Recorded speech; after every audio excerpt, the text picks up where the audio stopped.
Registro. Bom dia. Inicialmente, eu quero esclarecer que a sessão ela está sendo gravada, mas por problemas técnicos não estamos conseguindo transmiti-la ao vivo, mas será disponibilizada tão logo o problema se resolva. Registro a presença, ao mesmo tempo que cumprimento, desejando um ano muito feliz, profícuo, abençoado a todos os conselheiros e servidores desta corte, assim como ao Ministério Público de Contas e seus servidores. Conosco a conselheira Lourdes Lima, ex-presidente da Casa, conselheiro Luiz Cunha, também ex-presidente, o nosso futuro presidente, conselheiro Fernando Ribeiro, nossos substitutos, doutora Milene, doutor Edivaldo, que estão se cumprimentando agora. Saúdo os nossos servidores do Ministério Público de Contas também, todos aqueles que nos acompanham, nos acompanharão pelos meios virtuais, em nome daqueles que nos auxiliam diretamente na sessão, doutor Tufi, doutor Jorge, doutor Tiago, doutor Rui, doutora Elaine, doutora Bárbara, doutora Eduarda, doutor Noah e todos aqueles presentes nesse plenário.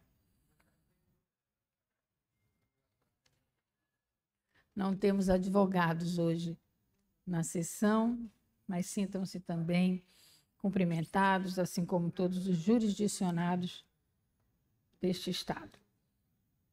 Há, portanto, quórum presente o digno representante do Ministério Público de Contas, doutor Stephenson Victor, a quem saúdo com grande alegria.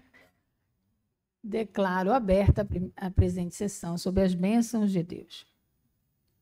Submeto à deliberação a ata da sessão ordinária do dia 19 de dezembro de 2024. Como vota a conselheira Lourdes Lima? Pleno acordo, presidente. Conselheiro Luiz Cunha. Conselheiro Fernando Ribeiro. Registrado. Justifico as ausências dos excelentíssimos senhores conselheiros Cipriano Sabino de Oliveira Júnior, por motivo de força maior, o conselheiro Odilon Inácio Teixeira e Daniela Lima Barbalho em gozo de férias, e dos conselheiros substitutos Julival Rocha, por motivo de força maior, e Daniel Melo em tratamento de saúde.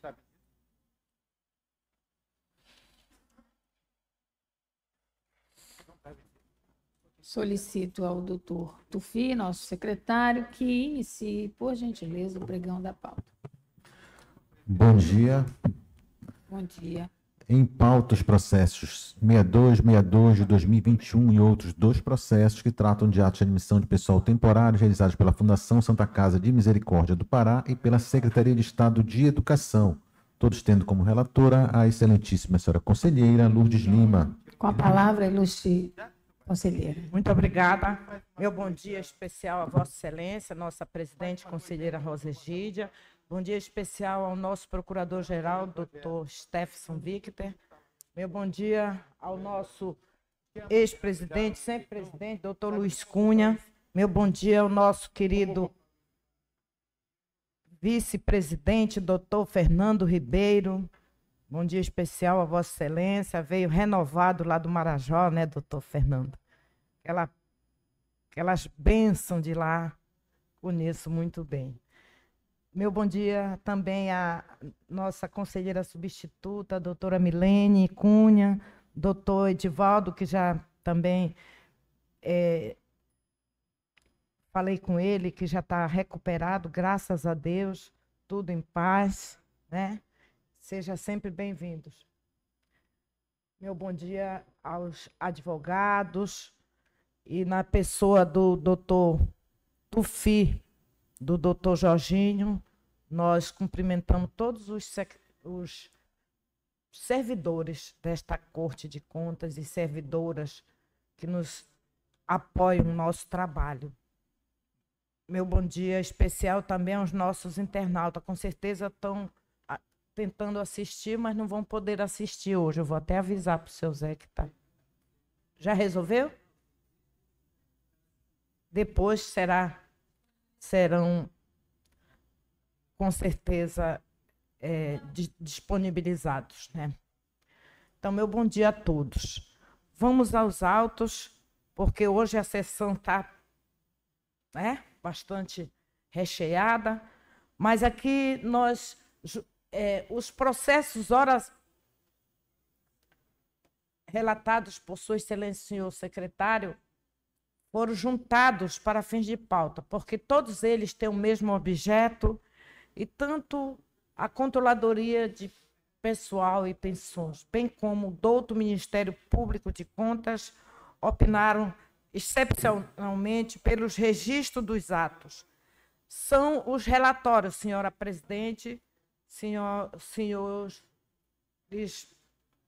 conselheiros e Ministério Público e os demais que nos ouvem. Nesse momento eu passo a palavra ao doutor Stephenson. Vamos ouvi-lo, por favor.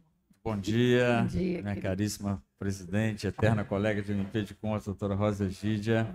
Satisfação enorme retomar os trabalhos de 2025 ao seu lado nesta bancada, desejando um ano muito profícuo para Vossa Excelência, agora em janeiro concluindo com grande êxito o seu trabalho, Verdade. já transmitindo futuramente ao nosso futuro presidente, conselheiro Fernando Ribeiro, ora vice-presidente da Corte, a quem já aproveito para dar o meu bom dia e já desejando um 2025 de muito êxito, muito brilhantismo, conselheiro Fernando, certamente Vossa Excelência conduzirá esta casa com a serenidade e a sabedoria que lhe são peculiares.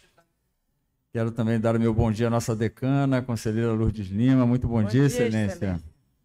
Com grande entusiasmo, revejo Vossa Excelência aqui neste plenário, sabendo que temos lá em Irituia, já de prontidão, o nosso telespectador mais ilustre, Zé Tubiba, já assistindo aqui a nossa sessão.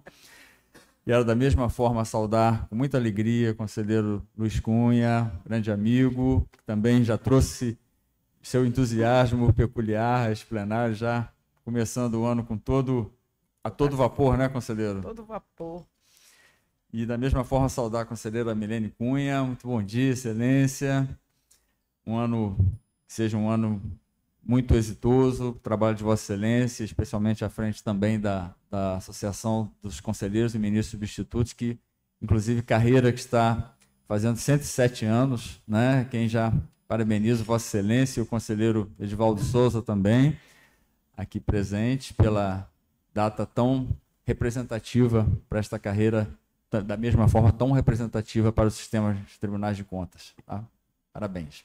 Quero também saudar os servidores do Tribunal de Contas, o que faço em nome dos doutores Tufi e doutor Jorge, respectivamente secretário e subsecretário desta corte. Muito bom dia, Excelência. Obrigado por todo o trabalho que representam aqui nestas sessões, não só nas sessões, mas todo o trabalho cotidiano do tribunal. Soubemos, presidente, que o tribunal não parou nesse período do recesso, um período intenso de plantão, vimos a atividade aí da Secretaria de Controle Externo, então realmente é uma corte que é exemplar. E sabemos disso pelo marco de medição que ano após ano, vem reconhecendo aí o brilhante trabalho exercido pelo tribunal. Também, da mesma forma, saúde especialmente o pessoal aqui da comunicação. Muito bom dia. Pessoal do cerimonial do tribunal, gabinete militar, do gabinete da presidência, também do nosso gabinete da Procuradoria-Geral, do cerimonial e comunicação do nosso Ministério Público de Contas, todos os membros e servidores que já certamente nos acompanham nesta primeira sessão. Senhora presidente, vamos, em 2025, seguir a exitosa sistemática que vimos implementando ao longo dos últimos tempos, de somente solicitar a palavra quando necessário para algum esclarecimento suplementar ou complementação aos votos já, ou melhor dizendo, aos pareceres já contidos nos autos.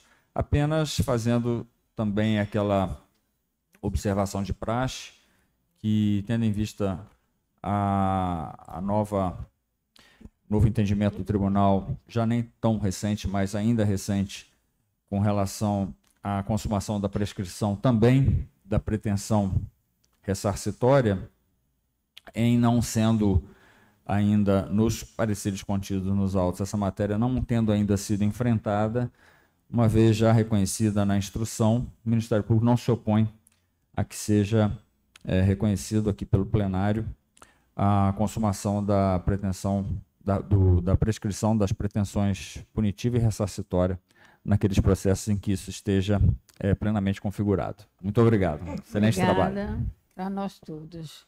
Assim será, então, doutor Tufi, em atenção ao pedido do doutor Stephens. O assunto está em discussão. Como ninguém se manifesta, eu devolvo a palavra à relatora. Em todos os processos, tanto o Ministério Público quanto a Controladoria de Pessoal e Pensão foram pelo deferimento excepcional dos registros. É assim que voto. Consulto os colegas, conselheiros, se há alguma divergência com relação ao voto apresentado. Todos acompanhamos a relatora, registros deferidos. Prossiga a pauta, por favor. No item número 4 da pauta, temos o processo 517.821 de 2020, que trata de ato de aposentadoria em favor de Dilma Dias Ferreira, e que tem como relatora a excelentíssima senhora conselheira Lourdes Lima. Com a palavra, relatora.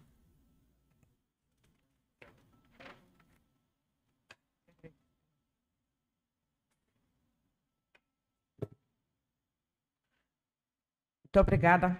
Trata-se de apreciação da legalidade para fins de registro de ato de aposentadoria consubstanciado na portaria número 1885, de 5 de agosto de 2013, página 89, peça 1. A Controladoria de Pessoal e Pensões opinou pelo indeferimento do registro, em razão do percentual do ATS estar acima do devido, 60% ao invés de 50%, bem como de o nível de enquadramento na carreira estar acima do correto, nível J, quando deveria ser de nível 1, no seu entender, conforme peça número 9. Ato contínuo foram os autos ao douto Ministério Público, que opinou excepcionalmente pelo registro do ato de aposentadoria, nos termos do artigo 109, inciso 1º do Regimento Interno desta Corte de Contas. É o relatório, senhora presidente, senhores conselheiros. A matéria está em discussão. Como ninguém deseja se manifestar, devolvo a palavra à relatora. Ante o exposto, considerando a manifestação do douto Ministério Público de Contas, defiro excepcionalmente o registro do ato de aposentadoria nos termos do artigo 109, inciso 1º do Regimento Interno desta Corte de Contas, pois, se é certo que estava equivocada a utilização de qualquer tempo ficto para o cômputo do ATS, ou seja, como tempo de efetivo exercício, considerando o afastamento da servidora para aguardar a aposentadoria, também é notório que até aquele momento se aceitava tal contagem. Não havia uniformidade de entendimento, nem na unidade técnica, nem tampouco do Ministério Público, neste plenário. E é por isso, em nome da boa-fé, da segurança jurídica, bem como da confiança do servidor e dos jurisdicionados na interpretação até então conferida por esta Corte de Contas, que o mais justo seja a sua aplicação com efetivos ex nunc da resolução número 18.630 de 2014, ou seja, a partir de sua publicação, respeitando-se os atos pretéritos. É como voto, senhora presidente, senhores conselheiros. Consulto os conselheiros se há alguma divergência. Todos acompanhamos a relatora. Registro deferido. Prossiga a pauta, por favor. No item número 5 da pauta, temos o processo 509.379 de 2020, que trata de ato de aposentadoria em favor de Mauro Arnaud da Silva Franco, e que tem como relatora a excelentíssima senhora conselheira Lourdes Lima. Com a palavra, a ilustre relatora. Trata-se os autos da apreciação da legalidade para fim de registro em exame de legalidade do ato de aposentadoria de Mauro Arnold da Silva Franco, consubstanciada na portaria de número retificadora 4.813, de 11 de novembro de 2024, peça 27, documento 3, página 17 e 18, que retificou a portaria de número 1900, de 6 de agosto de 2013, página 137, peça 1. No presente caso, a CPP, ao examinar a portaria originária, opinou pelo indeferimento do registro sob justificativa de excesso de percentual do ATS, peça 16. Por ocasião do parecer final à peça 21, o douto Ministério Público de Contas ressaltou o entendimento de que a admissão do tempo contado em dobro de licença-prêmio não gozada antes da emenda constitucional 20 de 98, como de efetivo exercício no magistério, conforme reiterada jurisprudência no TCU, leva por consectário lógico a sua inclusão automática na contagem do tempo de efetivo exercício para fins de ATS.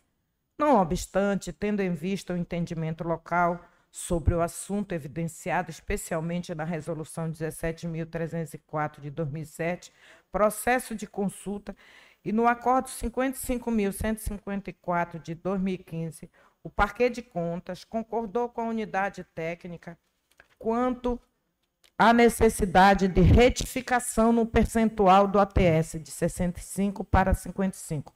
Entretanto, discordou quanto ao indeferimento imediato do registro, entendendo que seria a hipótese de se assinar prazo prévio para adotar as providências necessárias à correção. Em seguida, esta relatora baixou os autos à diligência para a manifestação da autarquia previdenciária, peça 24 e 25. Notificado, o IGEPES procedeu com a retificação do ato, conforme suscitado pelo douto Ministério Público de Contas, e encaminhou a portaria retificadora de 4.813, de 11 de novembro de 2024, peça 27, documento 3, páginas 17 e 18.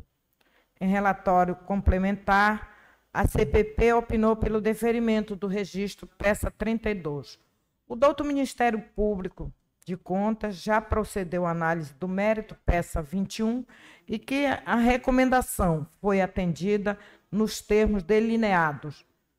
Opino conclusivamente pelo registro do ato nos termos do artigo 109, inciso 1º do Regimento Interno da Corte de Contas Estadual. É o relatório, senhora presidente, senhores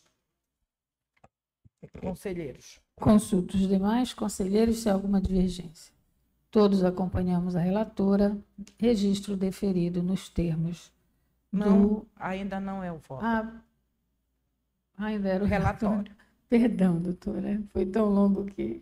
Desculpa. Então, vamos ao voto. Ante exposto e considerando as manifestações técnicas aradas pela Controladoria de Pessoal de Pensão desta Corte de Contas, acolhida pelo entendimento do douto Ministério Público de Contas, defiro o registro do ato de admissão do servidor Mauro Arnold da Silva Franco, consubstanciado na portaria retificadora 4.813, de 11 de novembro de 2024, publicada no Diário Oficial de 12 de novembro de 2024, página 20 e 21, peça 3, com fundamento no artigo 109, inciso 1º do Regimento Interno desta Corte de Contas. É como voto, senhora presidente, senhores conselheiros. agora sim, como votam os conselheiros, estamos todos de acordo, acompanhando a relatora. Prossiga a pauta, por favor. No item número 6 da pauta, temos processo 515, 280 de 2020, que trata de ato de aposentadoria em favor de Luzeni Vieira dos Santos, e que tem como relatora a excelentíssima senhora conselheira Lourdes Lima. Passo a palavra à relatora. Muito obrigada. Trata de apreciação da legalidade para fim de registro do ato de aposentadoria de Luzeni Vieira dos Santos, consubstanciado na portaria de número 2.530, de 18 de setembro de 2013, página 68, peça 1. A Controladoria de Pessoal e Pensão opinou pelo indeferimento do registro em razão do percentual estar acima do devido, 55 ao invés de 50, conforme peça eletrônica número 6. Ato contínuo foram os autos remetidos ao douto Ministério Público, que opinaram conclusivamente pelo registro excepcional do ato. É o relatório, senhora presidente. Conselheiro. Matéria em discussão. Como ninguém se pronuncia, devolvo a palavra à relatora. Ante o exposto e considerando a manifestação do douto Ministério Público de Contas, defiro excepcionalmente o registro do ato de admissão do servidor. De acordo com o douto Ministério Público,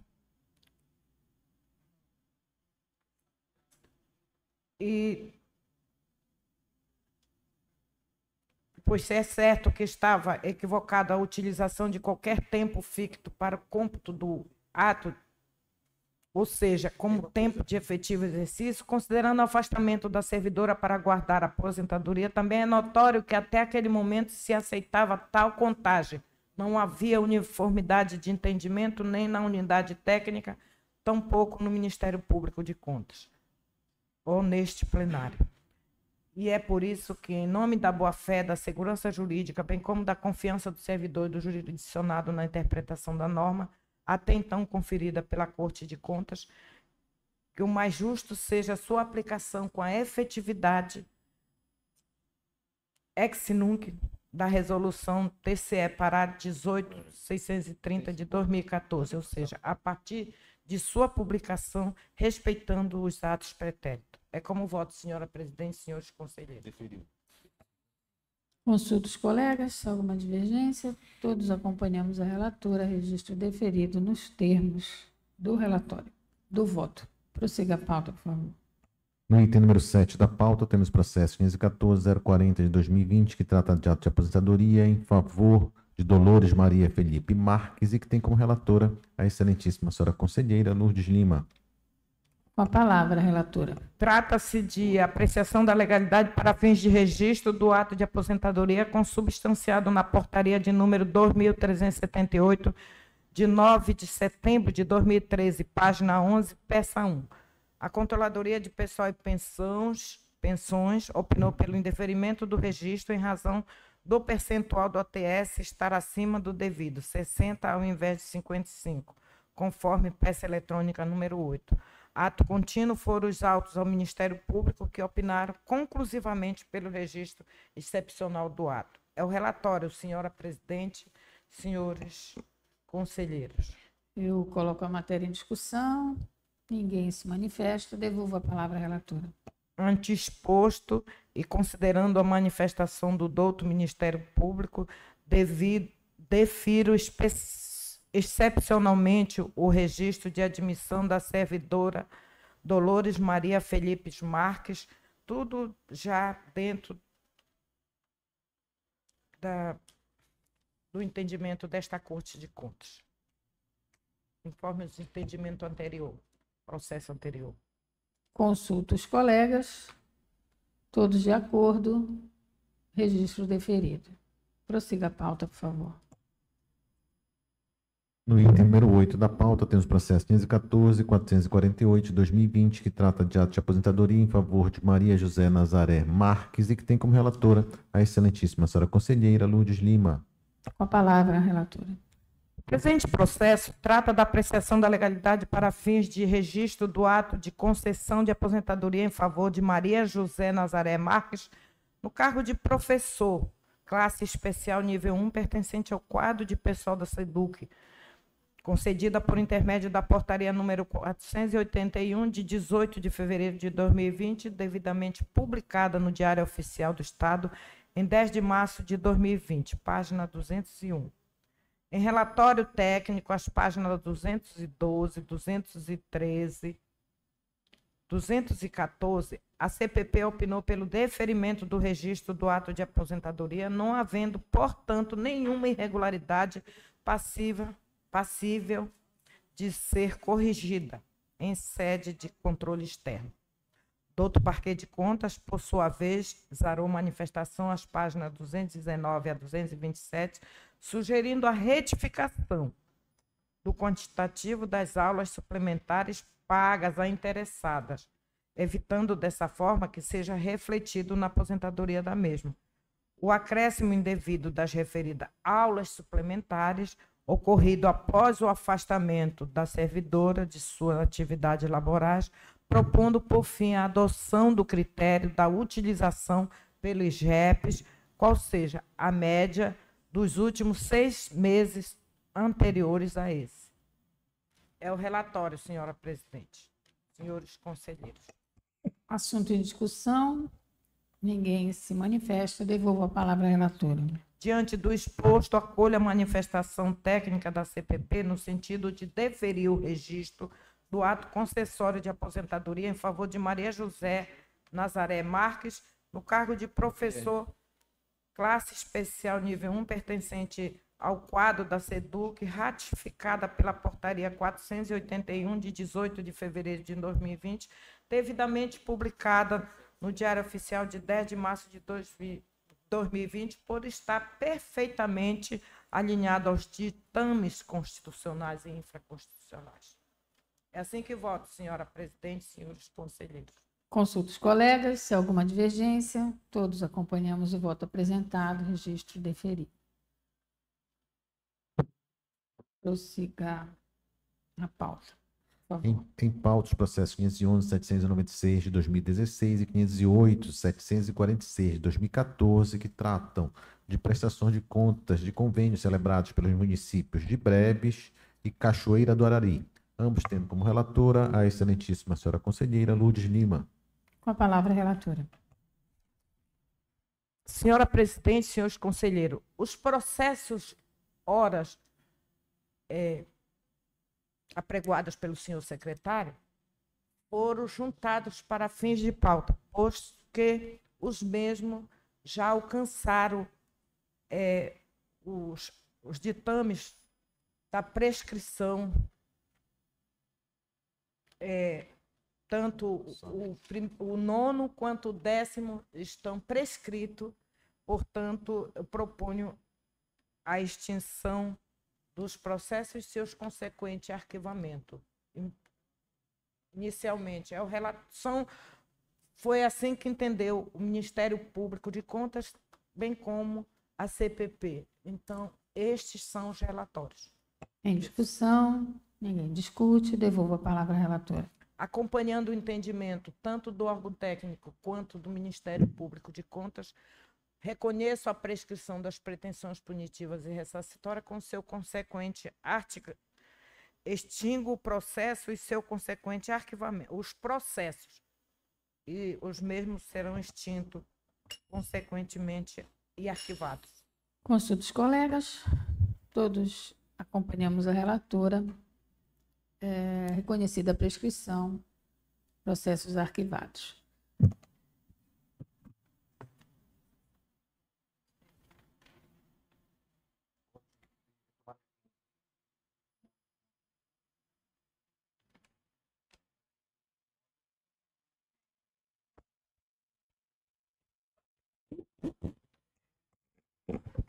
Peço a gentileza de prosseguir com a pauta por doutor Tufim. No item número 11 da pauta, temos o processo 7.939 de 2024, que trata de ato de admissão de pessoal temporário realizado pela Secretaria de Estado de Educação e que tem como relator o excelentíssimo senhor conselheiro Luiz Cunha. Passo a palavra ao eminente relator. Muito obrigado, presidente. Muito bom dia a Vossa Excelência. Uma alegria enorme revê-la e também uma alegria, enorme satisfação de estar na primeira sessão do ano de 2025 do nosso tribunal. Dr. Stefson Victor, nosso procurador-chefe, primeira sessão do ano, obrigado pelas suas palavras. Estamos aí com muito entusiasmo aí para fazer um grande ano, 2025. Conselheira decana Maria de Lourdes Lima de Oliveira, de Irituia, sempre uma alegria tê-la conosco. Nosso conselheiro presidente eleito Fernando Ribeiro, bom dia. Os nossos substitutos, doutora Milene Cunha, doutor Edivaldo, fico feliz em vê-los bem na primeira sessão do ano. Cumprimento todos os nossos servidores aqui presentes, nos dando a honra nesta sessão de hoje. E em nome do doutor Tufi, doutor Jorge, cumprimentar todos os nossos servidores que nos dão apoio para a realização desta sessão. Equipe de som que está ali, Elane. E aproveitando aí, cumprimentar os nossos internautas, em nome do seu José Tavares, lá diretamente de Irituia, aqueles que nos acompanham, nos dão essa oportunidade, esse privilégio da audiência. Presidente, meu único processo de hoje, número 11 da pauta, trata do pedido de registro de atos de admissão de pessoal por prazo determinado, realizado pela Secretaria de Estado de Educação. A Controladoria de Pessoal e Pensões informou que em 11 de nove de 2023 foi editada a Lei número 10.046 de 2023, que convalidou a contratação de profissionais de educação básica para educação escolar indígena, com regramento específico. Entre elas, a dispensa de processo seletivo e a inexigibilidade de quarentena para renovação de contrato. Aduziu ainda que tais especificidades se justificam pela falta de profissional aprovado em concurso público com conhecimento da cultura indígena ou pertencimento e reconhecimento pelo povo indígena. Finalmente, a CPP sublinhou que a contratação foi autorizada pelo chefe da Casa Civil nos moldes estabelecidos pelo Decreto número 955, de 12 de agosto de 2020, que estabelece medidas de austeridade para o equilíbrio fiscal e financeiro do Poder Executivo Estadual. Em sua conclusão, a CPP optou pelo deferimento do registro. O Ministério Público de Contas, em parecer firmado pelo procurador Guilherme da Costa Sperry, constatou que a convalidação arguída pelo órgão técnico relativa à edição da Lei nº 10.046 de 2023 não se aplica ao caso, tendo em vista que o regramento se refere a prorrogações de vigência ocorridas a partir de 1 de 7 de 2023 até a data de entrada em vigor da Lei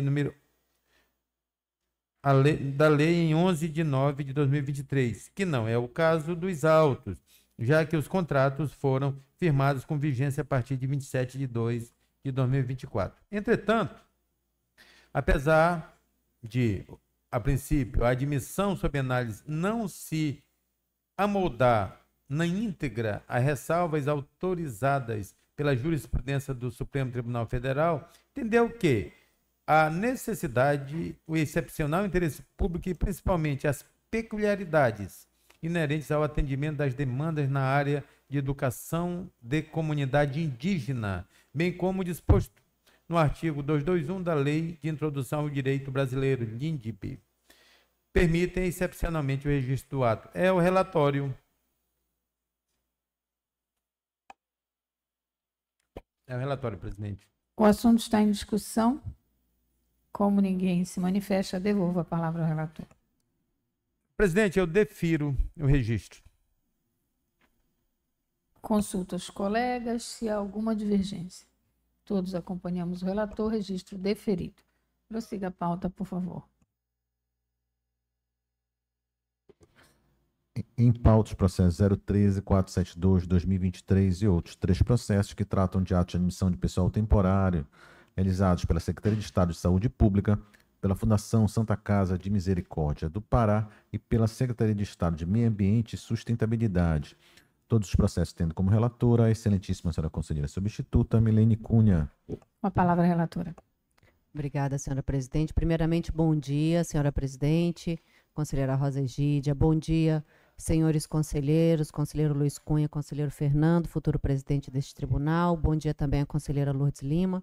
Um bom dia também ao doutor Stephenson Victor, representando o Procurador-Geral do Ministério Público de Contas, meu colega conselheiro substitutos, todos presentes nessa sessão e também aqueles que nos acompanham pelo meio virtual. Aproveito para desejar a todos nós um feliz e abençoado 2025, cheio de realizações e sucessos para todos nós.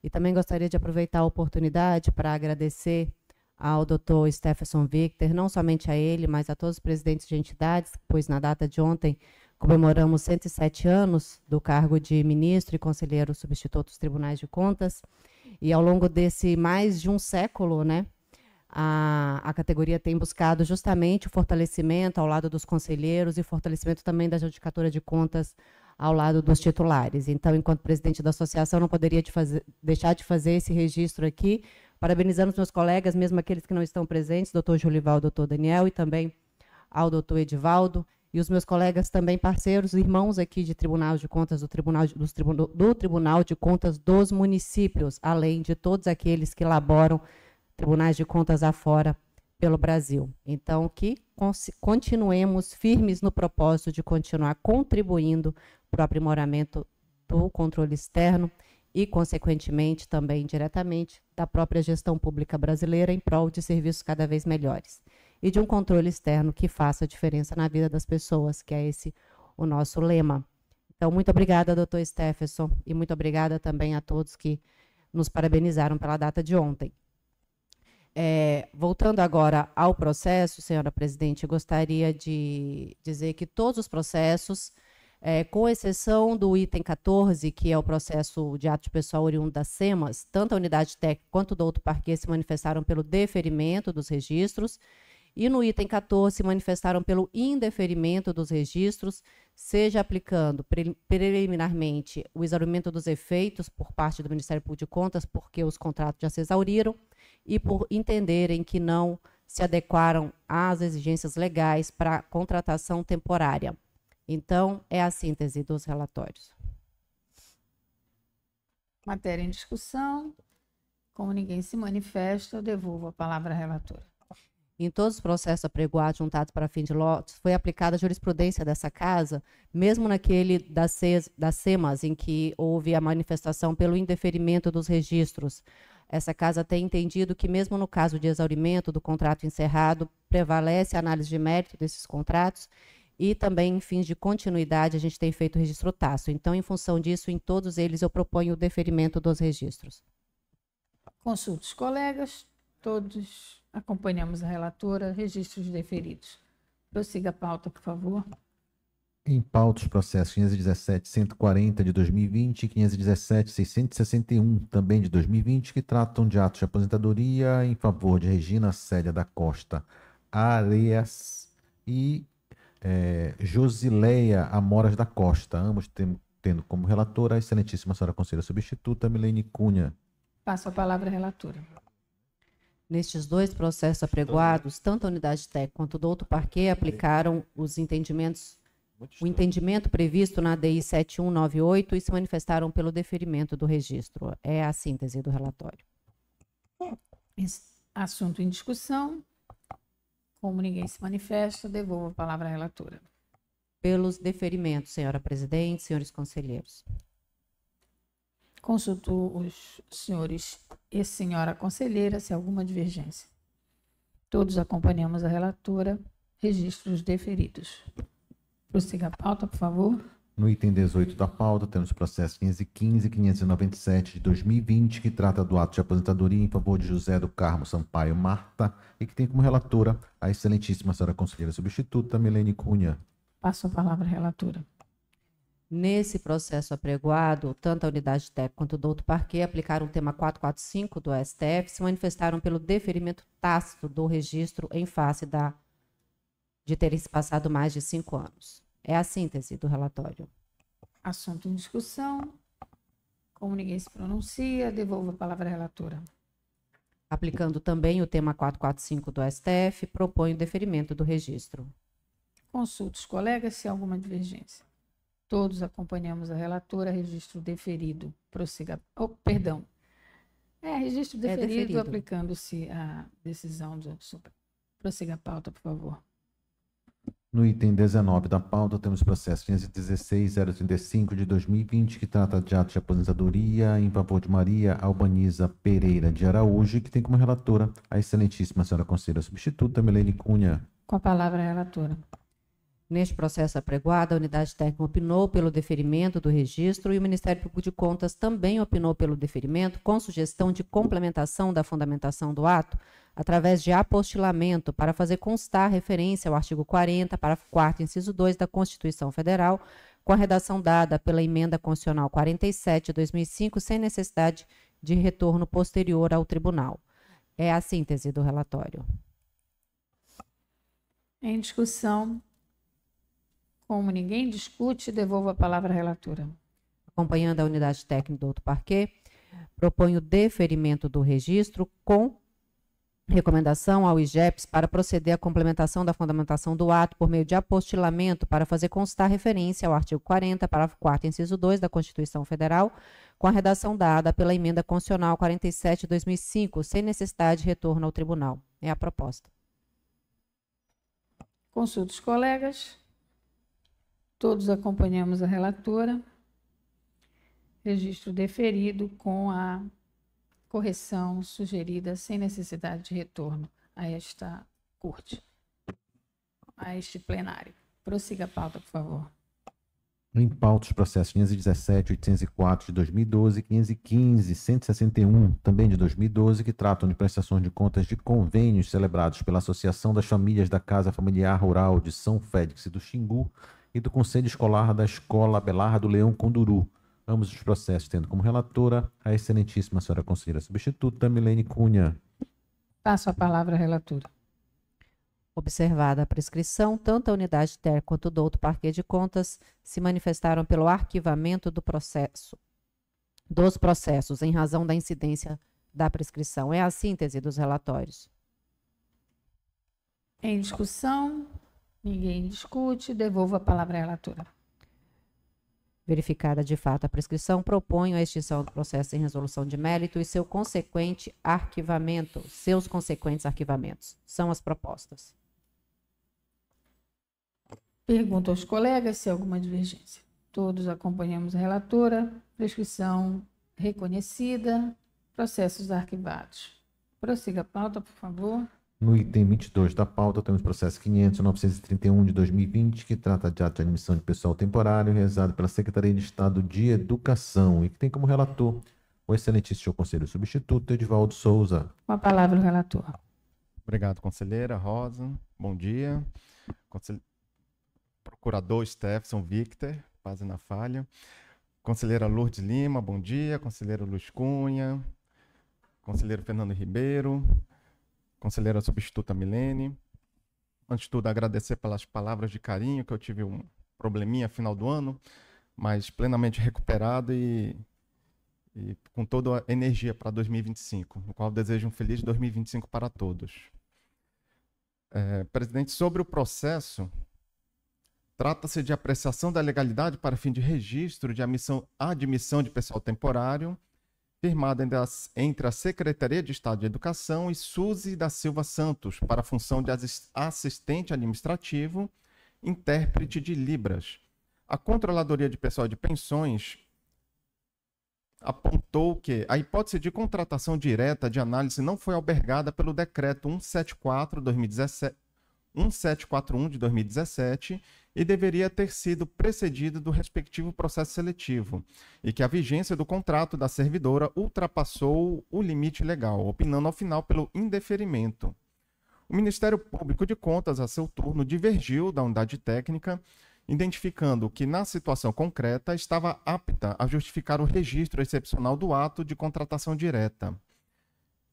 Ademais, que a despeito de não se enquadrar na hipótese esculpida no parágrafo 6º do artigo 2º do Decreto 1741 de 2017, a natureza emergencial da contratação está caracterizada pela necessidade de garantir ao aluno o direito à educação, somando-se a isso a possibilidade de responsabilização da autoridade competente em caso de omissão, tornando possível admitir, excepcionalmente, a contratação por meio de processo administrativo interno. Opinando, ao final, pelo registro do ato de admissão. Dando seguimento ao trâmite do processo, foi proferido o despacho, determinando o retorno dos autos ao setor técnico, tendo em vista que o prazo legal para as contratações temporárias previsto na Lei Complementar 0791 havia sido alvo de nova alteração pela Lei Complementar 140 de 2021, estabelecendo a possibilidade de prorrogação dos contratos temporários até março de 2023.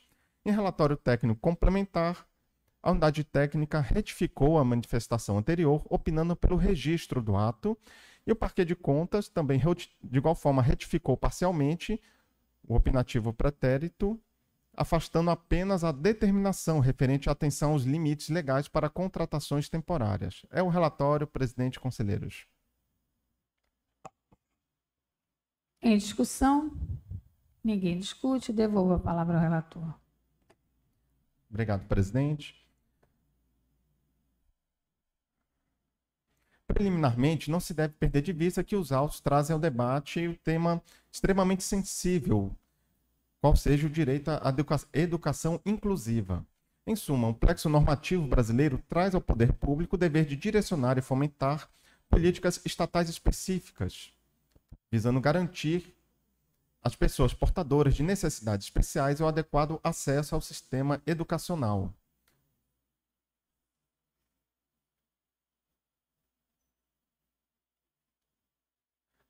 Dessa forma, na situação concreta, a contratação direta decorreu de notícia-fato 00851-802-2019, aberta pela Promotoria de Justiça, diante da necessidade de atender aluno com paralisia cerebral cursando o 2º ano do ensino médio.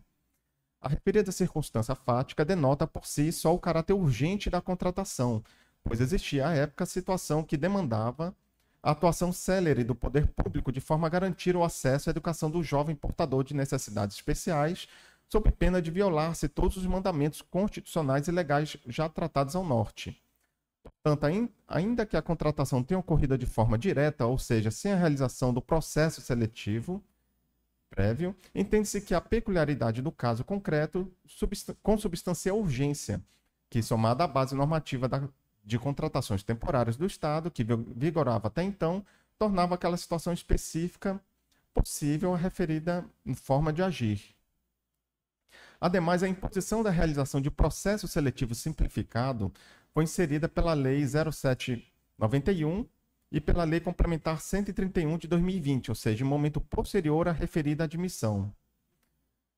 Dessa forma, entende-se que, excepcionalmente, é possível caminhar pelo deferimento da presente contratação temporária. Então, de forma sintética, presidente conselheiro, diante do caso concreto de intérprete de Libras e a situação, no caso que o processo traz, propõe o deferimento excepcional do registro. É a proposta. Consulto os colegas se há alguma divergência. Todos acompanhamos o relator. Registro deferido. Prossiga a pauta, por favor. Em pauta, os processos 547, 982, 2019, 548, 602, também de 2019, que tratam de atos de aposentadoria em favor de Jaime Rodrigues Soeiro Filho e Maria Gilzete Rodrigues de Souza, ambos tendo como relator o excelentíssimo conselheiro substituto Edivaldo Souza. Passo a palavra ao relator. Obrigado, presidente. Juntado para fim de pauta, nos dois processos de aposentadoria houve a identificação da consumação do prazo decadencial de 5 anos, com o opinativo pelo registro tácito. É a síntese do relatório, presidente. Matéria em discussão. Ninguém se pronuncia. Devolvo a palavra ao relator. Proponho, presidente, o reconhecimento do registro tácito da portaria de inativação, das duas portarias, no caso. São as propostas. Consulto os colegas. Todos acompanhamos a proposta. Registro deferido. Prossiga a pauta, por favor. No item 25 da pauta, temos o processo 502 de 2020, que trata de atos de reforma em favor de Lauro Monteiro da Cunha Neto e que tem como relator o excelentíssimo conselheiro substituto Edivaldo Souza. Passo a palavra ao digno relator. Obrigado, presidente. Conforme apregoado, trata-se de apreciação da legalidade de ato de reforma em favor de Lauro Monteiro da Cunha Neto, na graduação de 1º sargento PM. A unidade técnica, em relatório técnico inicial, apontou que a fundamentação do ato está correta, tendo em vista que o interessado atingiu o limite etário de permanência na reserva, que, no caso do auxílio moradia, possui nítido caráter indenizatório e será cessado na data em que o militar foi transferido à inatividade por qualquer dos motivos enumerados do artigo 7º da Lei 4491 de 73, dentre os quais está elencada a transferência para a reforma, motivo pelo qual deve ser excluído dos proventos do interessado. A concessão do auxílio moradia no ato de reserva não afasta a atuação do controle externo quanto da reforma, pois esta consubstancia ato complexo, que só se aperfeiçoa com a atuação do Tribunal de Contas, que, em relação à gratificação de habilitação militar, não se verificou qualquer certificado ou publicação em diário oficial que comprovasse a realização do curso de aperfeiçoamento, motivo pelo qual opina-se pela redução da parcela dos proventos de 40% para 20%, opinando ao final pelo indeferimento. O Ministério Público de Contas acompanhou o entendimento exarado pelo setor técnico, afastando, contudo, o indeferimento, opinando para que fosse assinado o prazo ao IGEPES para que adote as providências, excluindo a parcela do auxílio moradia e retificação da gratificação de habilitação militar. Após diligência, o IGEPES se manifestou que, em relação à gratificação e habilitação militar, foi solicitado ao interessado, através de carta datada de 25 de janeiro de 2024, documento que comprove o curso de aperfeiçoamento de sargentos oficiais ou equivalentes, segundo determina o artigo 1º do Decreto 2.940 de 83, sendo que este permaneceu silente. Deste modo, retificar a parcela para adequá-la aos ditames legais, que, em relação ao auxílio moradia, reconheceu seu caráter indenizatório na ativa, mas manteve a referida parcela, tendo em vista o direito adquirido do interessado, pois transcorrido mais de 5 anos desde a publicação da reserva, em 9 de fevereiro de 2000, e que foi firmado entendimento no âmbito da diretoria do IGEPES, no sentido de manter no contra-cheque dos inativos o auxílio moradia.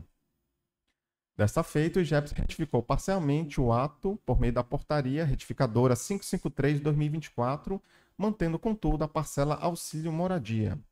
Em nova manifestação, a unidade técnica destacou que o IGEPES manteve a parcela auxílio moradia dos proventos sob argumento de possuir direito adquirido ao auxílio, em razão de ter transcorrido o prazo prescricional de 5 anos, datados da publicação do ato, que ocorreu no ano 2000, oportunidade no qual deveria ter se dado a retirada da parcela com o fim do efetivo serviço militar. Que tal entendimento não merece prosperar, pois a parcela em tela se trata de verba de caráter nitidamente indenizatório, sendo devida apenas aos militares enquanto preenchidos os militares da ativa enquanto preenchidos os requisitos para o seu recebimento. Que o ato de reforma se trata de ato complexo, o qual somente se aperfeiçoa com o registro da Corte de Contas. Logo, o seu ciclo de formação somente se completa com a atuação deste tribunal. Ao final, opinando pelo indeferimento da portaria de reforma. A seu turno, o Parquê de Contas acompanhou em suma as conclusões da unidade técnica, opinando pela denegação do registro. É o relatório, presidente e conselheiros. A matéria está em discussão. Como ninguém se pronuncia, devolvo a palavra ao relator. Inicialmente, deve-se destacar, assim como destacou o Parquê de Contas, que em sua manifestação preliminar, que no âmbito do Tribunal de Contas, a legislação militar sofreu considerável modificação com a instituição por meio da Lei Complementar 142/2021 do Sistema de Proteção Social da referida categoria, alterando e revogando diversos dispositivos que regiam sobre diversos aspectos da vida militar estadual. Contudo, as referidas alterações, apesar de substanciais, ainda assim não são aplicáveis à situação concreta, pois o ato de reforma foi editado em 4 de agosto de 2018, ou seja, anterior à modificação legislativa. Passado essa reflexão, é pertinente estabelecer que a hipótese de concessão do ato de reforma está de acordo com os ditames legais, acompanhando-se, contudo, as manifestações da unidade técnica e parquê de contas em relação ao benefício denominado auxílio moradia, conforme explica a seguir. A reserva remunerada constitui espécie de inativação a pedido ou ex officio que carece de caráter definitivo, pois o militar, dentro das hipóteses legalmente estabelecidas, pode retornar ao serviço ativo, como se observa exemplificadamente no então vigentes artigos 104 e lei ordinária e seguintes da Lei Ordinária 5251 de 85. Diferentemente, a reforma constitui ato que consubstancia inatividade definitiva do militar, ocorrendo sempre ex officio, nos termos do inciso 2º, artigo 34 da Lei 81, no caso a nossa lei orgânica.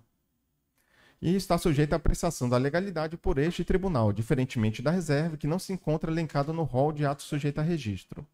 Portanto, o termo inicial para prazo de decadência para análise da Corte, na forma do termo 445 STF, não é a instituição da reserva remunerada, que, repita-se, sequer é previsto como ato sujeito a registro, e de igual forma não constitui hipótese de inatividade definitiva do militar, mas sim a partir da remessa ao Tribunal de Contas do benefício previdenciário de reforma. Desta feita, a escusa apresentada pelo IGEPS quanto à alega a existência de direito adquirido em relação à manutenção do auxílio moradia, pois este foi concedido há mais de 5 anos contados da concessão da reserva remunerada em 2000, no ano de 2000, não encontra respaldo legal, tendo em vista que, como já tratado, o prazo decadencial tem início da remessa do ato de reforma ao tribunal e não da reserva.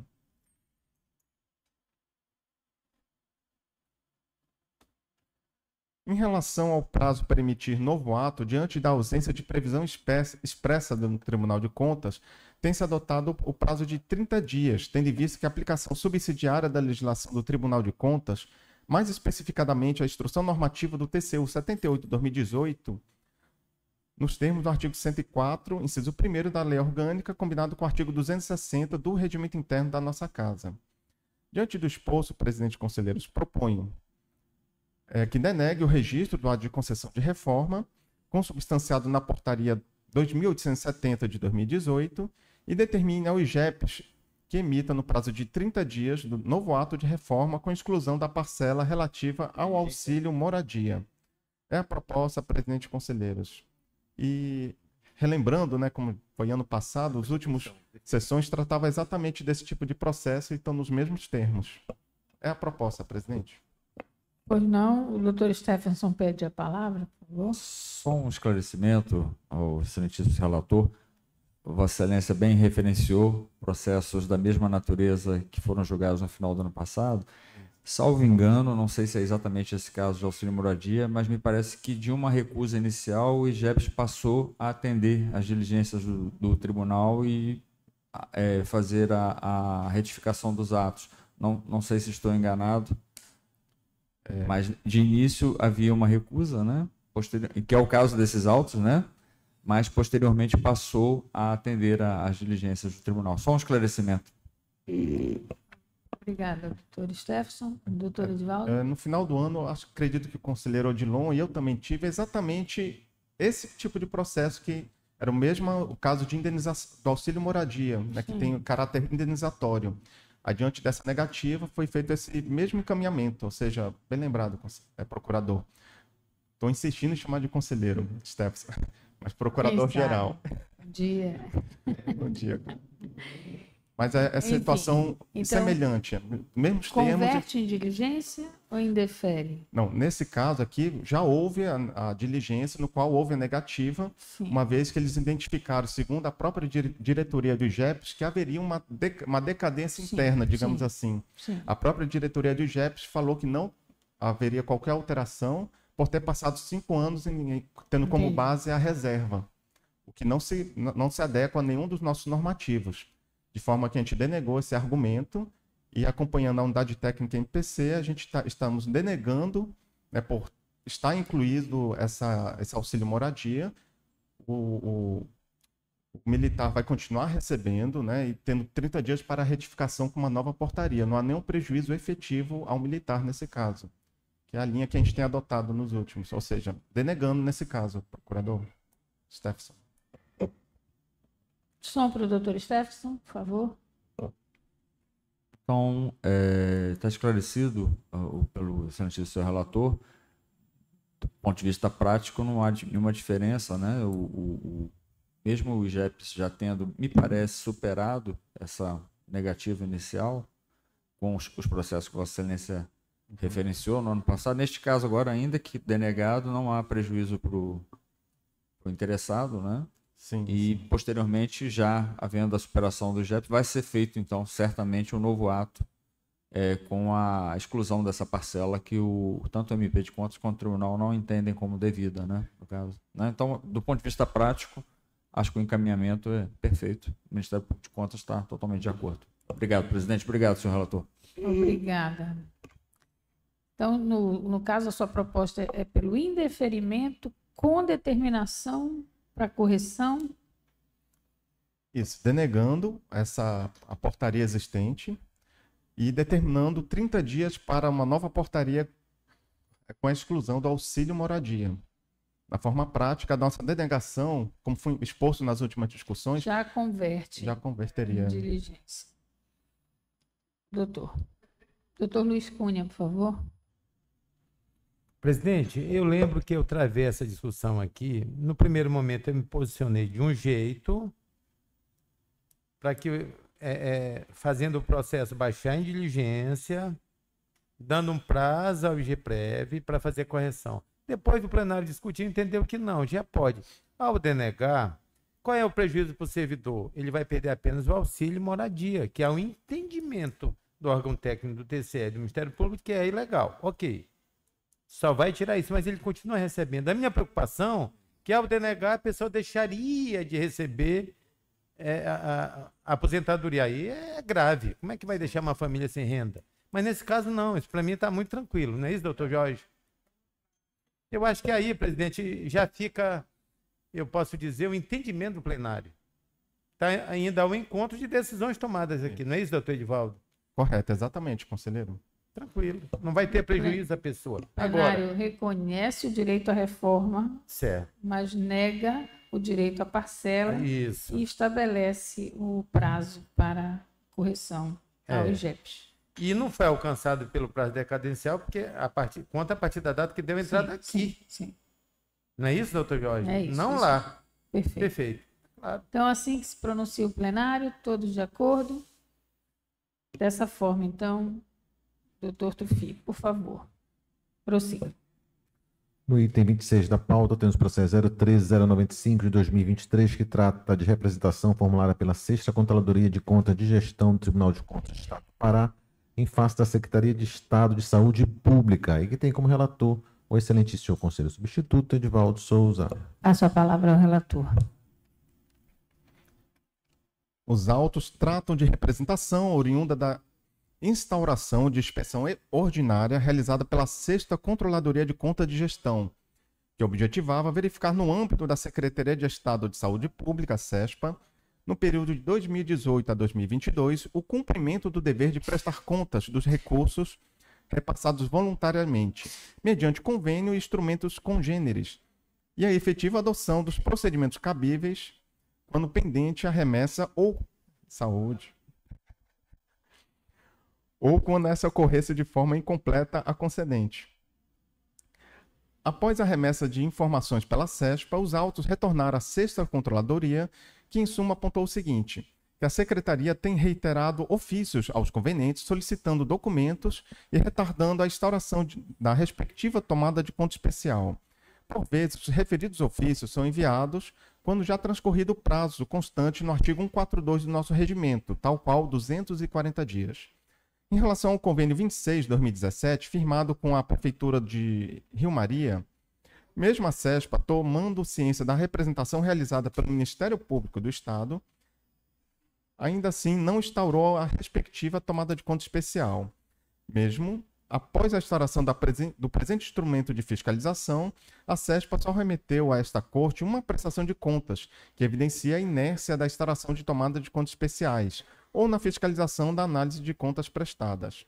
O órgão estadual descumpriu, e que ao final, é opinativo também da unidade técnica, que o órgão estadual descumpriu a legislação pertinente. Diante dos achados, a Controladoria opinou pela conversão do presente instrumento de fiscalização em representação. Em sequência, os autos foram remetidos à presidência desta Casa, que, nos termos do opinativo da Procuradoria Jurídica, admitiu a representação. Retornando à unidade técnica, esta asseverou o seguinte, que a CESPA perdeu o prazo para remessa ao Tribunal das Prestações de Contas de diversos convênios e termos de fomento e ou não adotou as providências cabíveis. A ausência do devido controle em relação aos termos de fomento e convênio firmados pela Secretaria, ocasionando o descumprimento recorrente da legislação. A Secretaria tem reiterado ofícios, solicitando documentos, postergando a instauração de tomada de conta especial ou o encaminhamento de contas a este órgão de controle externo.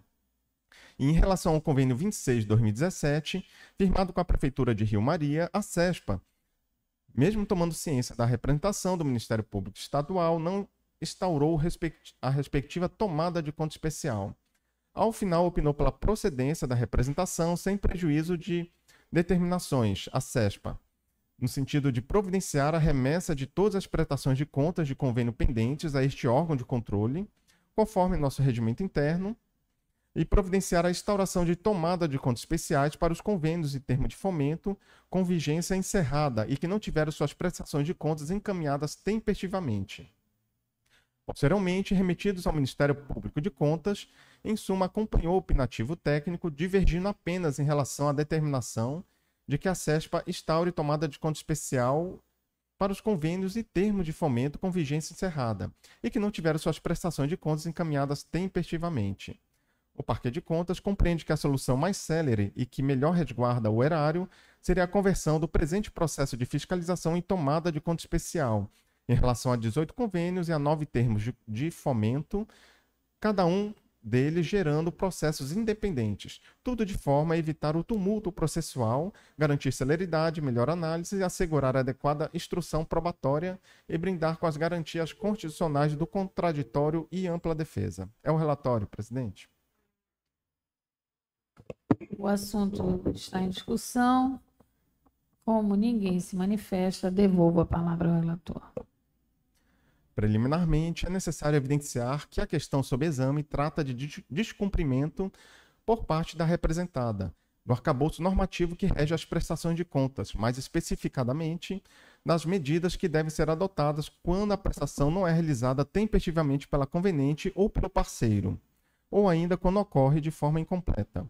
A norma regimental desta Corte é cristalina quando assevera que o órgão concedente deve adotar medidas administrativas internas anteriormente à instauração de eventual tomada de conta especial, para que reste caracterizado ou não o dano, sob pena de responsabilização solidária da autoridade administrativa omissa.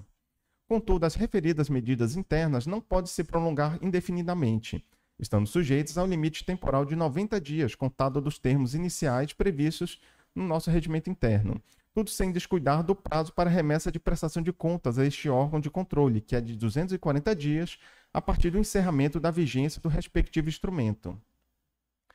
Caso esgotadas providências administrativas sem sucesso, ou seja, sem apresentação da referida prestação de contas, da restituição de recursos repassados e não aplicados ou da reparação de dano erário, a autoridade administrativa está obrigada a instaurar a respectiva tomada de conta especial, que, assim como medidas administrativas que a antecederam, não podem perdurar indefinidamente, estando sujeita ao prazo de 120 dias para sua conclusão e encaminhamento a este tribunal.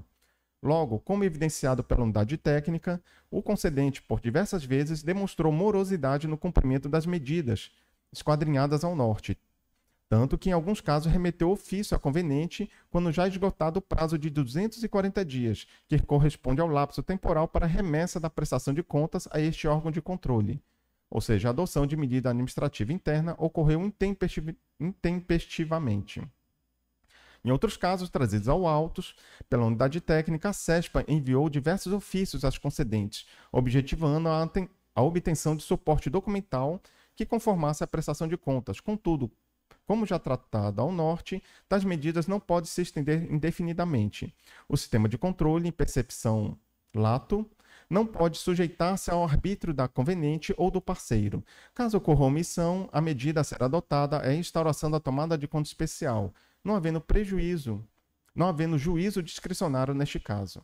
Em suma, a tomada de conta especial consubstancia processo administrativo de caráter específico e detentor de rito próprio que tem a fim de apurar a responsabilidade diante do advento do dano ao poder público, como verificado dos fatos, quantificação do prejuízo estatal, identificação dos responsáveis e obtenção do devido ressarcimento.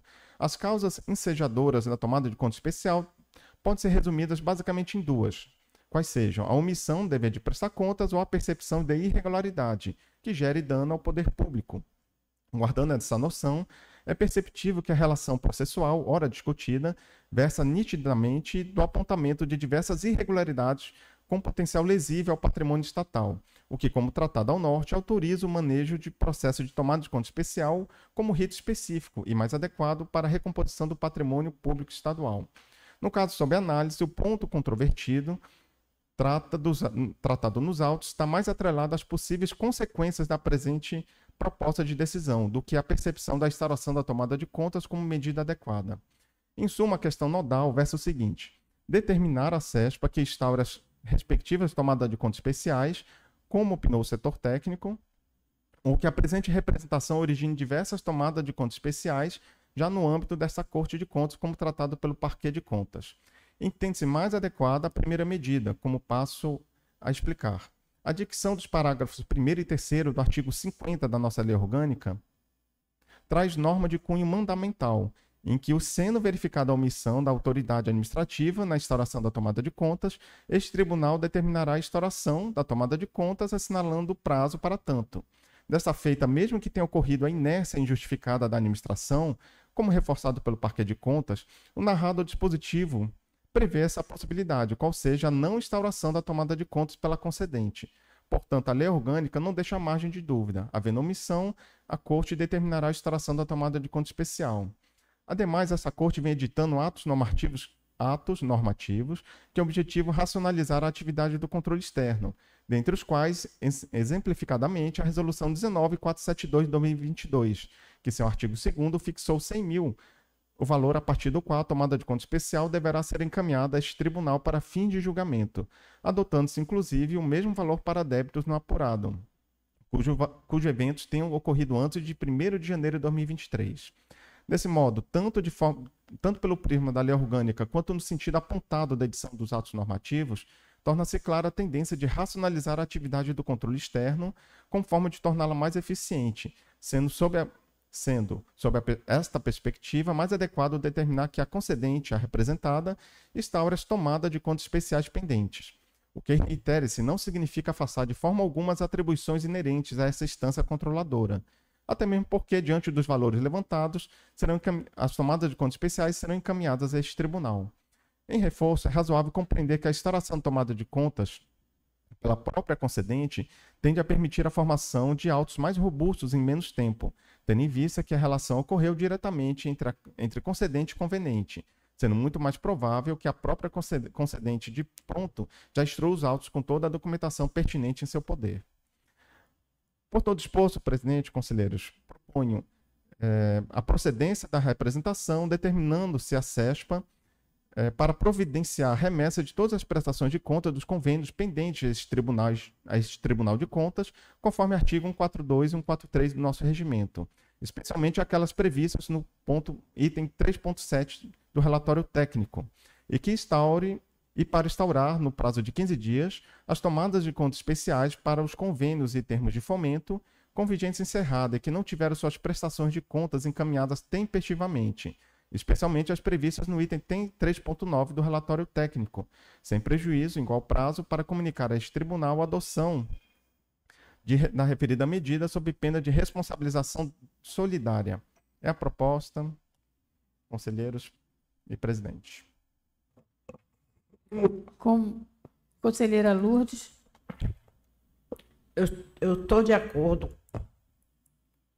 pela tomada de contas, pela abertura de tomada de contas, porém, esse prazo está muito exíguo, no sentido de que são várias tomadas que deverão ser tomadas. Portanto, eu acho que um prazo de 45 dias, né? 60 pode ser um prazo de 60 dias. Porque está muito... 15 dias tem a menor condição. Doutor Edivaldo. Conselheira Lourdes, fica com certeza a liberalidade do plenário. Mas se forem identificados, se não fale aqui a informação que eu tenho, de 27 repasses, sendo 18 convênios e 9 termos de convênio. Para um órgão como a CESPA, eu entenderia que haveria tempo hábil, mas deixa a liberalidade. Uma vez que já foi identificado, já houve uma diligência que tem um apontamento de tais convênios em termos de fomento. Ou seja, ele já tem mapeado. Contudo, não houve nenhum avanço como uma tomada de conta especial pela própria órgão. Então, nesse caso, considerando a situação concreta, não vejo uma necessidade, mas deixo aqui a flexibilização à mercê do plenário.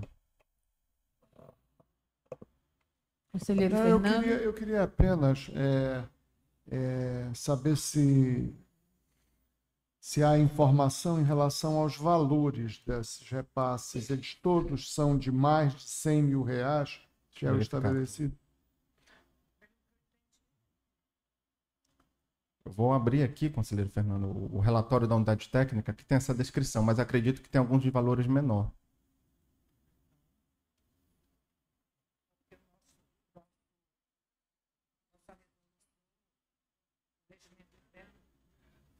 Terminou 100 mil.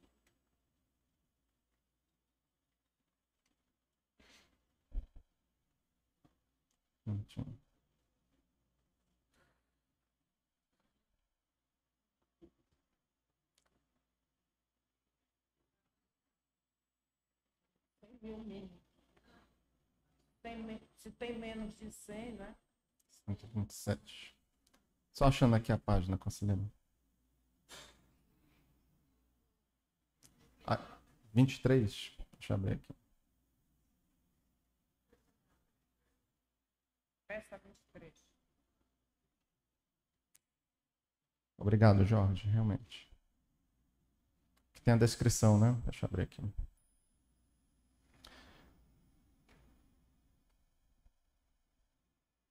Todos são de valores acima de 100 mil. Né? Tem de 1 milhão, 2 milhões e 700, são valores acima, conselheiro Fernando. Dá um total de 40 milhões. Né? No caso dos convênios e os termos de fomento, um total de 41 milhões. São isso, mas todos acima de 100 mil, respondendo. Tenho certeza que com o novo sistema que nós estamos implantando, com relação já vamos resolver esse problema a partir deste ano. Mas, de qualquer maneira, temos essas pendências. Então, a sugestão é a remessa de todas essas prestações de contas ao tribunal, determinando que se instaure as tomadas de contas daqueles. É isso, doutor? Conselheira Rosa, providenciar a remessa de todas as prestações de contas que ainda não tenham sido encaminhadas. Isso. Nos termos do relatório técnico. Certo. Então, são esses para instaurar no âmbito da secretaria. No âmbito da secretaria. E ela providencia a tomada com relação àqueles que não foram ainda providenciados e encaminhar em seguida. Isso. Perfeito. Assim, agora o prazo que foi contestado, 60 dias, doutora Lourdes. Doutor ele quer de 15 dias, eu acho. 15 dias para todo. Eu sei que agora o doutor sistema Luiz está muito mais rápido. Mas presidente, eu vou concordar com a divergência, conselheira Lourdes. E ao concordar com ela, não quero dizer que não está correto o voto do conselheiro Edivaldo. Pelo contrário, a divergência é só no prazo, porque eu sei que isso é uma coisa complexa. Um trabalho da corregedoria, presidente, e doutor Fernando Ribeiro, que Vossa Excelência passou por lá, a gente identificou em alguns órgãos da administração pública alguns convênios que aquele órgão não encaminhou para cá. Não encaminhou para cá. E se a gente não fizer isso, eles acham que pode ficar assim. Porque tem, como diz o doutor Edivaldo, um normativo, tem um valor que aquele órgão é obrigado a repassar ao TCE. Tem prazos. Então, assim, eu entendo que o que estamos fazendo aqui é exercer o controle externo. E digo de novo, é impossível, doutor Fernando, o governador controlar isso. Ele não sabe. Ele está com uma agenda louca, um ritmo acelerado. Isso é papel do gestor daquele órgão. Olhar para isso. Então, o que nós estamos fazendo aqui, nada contra o governador. Pelo contrário, estamos ajudando ele. Agora, o órgão é que tem que ficar atento, seu controle interno funcionando, deixar isso acontecer. A fiscalização começou em 17, conselheiro Luiz, não é isso? 17, é de 17 para cá, não é? 17 a 21, 4 anos. Sim. Perfeito. Isso é impessoal. Exatamente. Então, assim, é muito importante esclarecer isso. É o controle externo do TCE funcionando. Para quê? Para aperfeiçoar a gestão pública, para botar o trem nos trilhos. A gente não pode abrir mão disso. Então, eu vou divergir no prazo. A conselheira Lourdes Lima é a decana, é a voz da sabedoria, a prudência, dando uma chance ao órgão, no caso aqui a CESPA, não é isso? Doutor Edivaldo, secretário. A CESPA. Ter um prazo mais elástico para resolver o problema. Era isso. Eu voto com a divergência. Perfeito. E o prazo, 60 dias? Doutora Lourdes concorda com 60 dias? Ok. Doutor Fernando?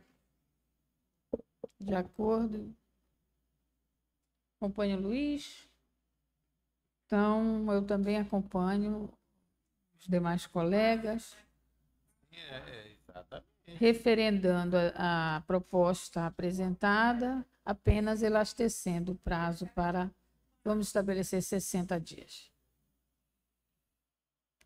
Na certeza de que é nosso próximo sistema, que já está em andamento, vamos começar agora a instruir os jurisdicionados com relação ao uso do sistema, estaremos acompanhando concomitantemente todos esses repasses, termos de fomento e convênios. Assim, então, se decide. Doutor Tufi, prossiga a pauta, por favor.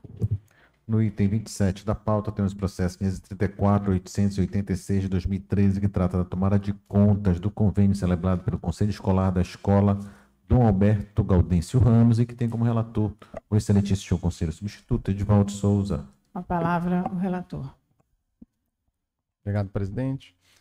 Só referendando a menção anterior, o módulo de transferência voluntários, realmente, conselheira, vai ajudar bastante. O próprio jurisdicionado e nós também no futuro, como mencionei, no momento que foi a inauguração, de sistematizar. A gente vai conseguir mapear de forma mais rápida, né, Tufi? Restringir, dificultar a questão de prescrições e outras situações. Mas, referente ao processo, de forma sintética, Unidade Técnica e Ministério Público de Contas opinaram pelo reconhecimento da prescrição das pretensões punitiva e ressarcitória. É o relatório, presidente. Em discussão, ninguém discute, devolvo a palavra ao relator. Propõe o reconhecimento da prescrição das pretensões punitiva e ressarcitória, arquivando seus autos. É a proposta, presidente, conselheiros. Consulto os colegas sobre a proposta, todos acompanhamos. Reconhecida a prescrição, processo arquivado. Pergunto ao senhor secretário se ainda temos processo em pauta. Encerrada a pauta de julgamento, senhora presidente. Então, passemos à matéria administrativa. Eu trago para conhecimento do plenário o relatório de gestão fiscal do Tribunal de Justiça do Estado do Pará, referente ao segundo quadrimestre do exercício de 2024. O referido processo de fiscalização cumpriu a tramitação regular, foram exarados os respectivos pareceres da Secretaria de Controle Externo do Ministério Público de Contas, os quais atestam a regularidade, fato esse confirmado pelo relator, o excelentíssimo senhor conselheiro Fernando de Castro Ribeiro.